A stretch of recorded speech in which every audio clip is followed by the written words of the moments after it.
Hai guys, tahukah kamu di lereng barat daya Gunung Kelut, Jawa Timur berdiri megah Candi Penataran, kompleks candi Hindu terbesar di Jawa Timur.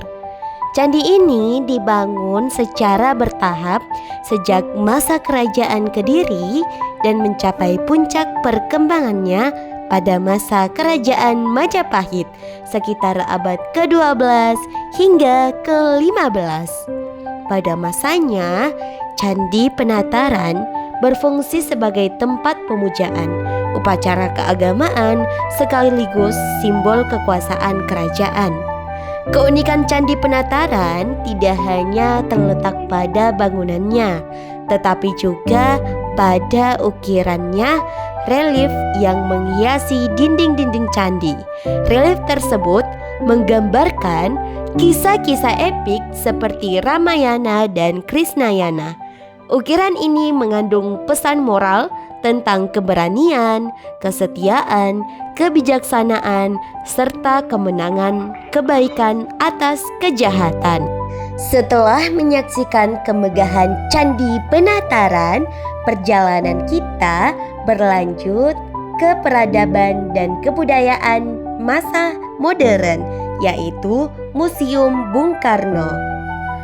Museum Bung Karno terletak di Kota Blitar, Jawa Timur, sebuah museum yang menyimpan jejak kehidupan dan perjuangan Presiden pertama Indonesia. Museum ini dibangun sebagai bentuk penghormatan atas jasa Bung Karno dalam memperjuangkan kemerdekaan Indonesia dan merumuskan dasar negara.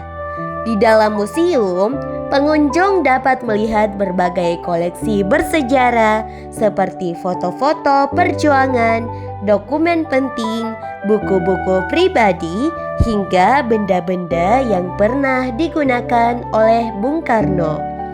Keberadaan museum ini juga terhubung dengan kawasan perpustakaan dan makam Bung Karno yang menjadi salah satu tujuan wisata sejarah dan pendidikan di Indonesia.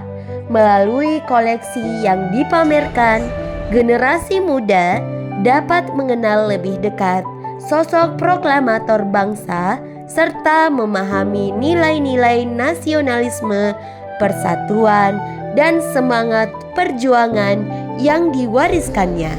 Museum Bung Karno bukan sekedar tempat menyimpan benda bersejarah, tetapi juga ruang belajar untuk mengenang perjuangan para pendiri bangsa dan menumbuhkan rasa cinta tanah air. Soekarno wafat pada 21 Juni 1970 di RSPAD Gatot Subroto, Jakarta dalam usia 69 tahun. Beliau kemudian dimakamkan secara kenegaraan di Blitar, Jawa Timur. Selanjutnya kita beralih ke Istana Gebang, rumah masa kecil Bung Karno. Rumah ini dibangun pada awal abad ke-20 dan dulunya merupakan kediaman orang tua Bung Karno, yaitu Raden Sukemi Sosrodihardjo dan Ida Ayu Nyomanrai. Arsitektur bangunannya masih mempertahankan gaya rumah kolonial Jawa yang sederhana namun elegan, sehingga memberikan gambaran tentang kehidupan keluarga Soekarno pada masa itu. Di dalam Istana Gebang, pengunjung dapat melihat berbagai koleksi peninggalan seperti foto-foto bersejarah, perabot rumah tangga, dokumen, serta benda-benda yang berkaitan dengan perjalanan hidup sang proklamator. Jadi sampai di sini perjalanan edukasi sejarah kita. Jangan lupa merawat sejarah, teguhkan nasionalisme. Bye-bye.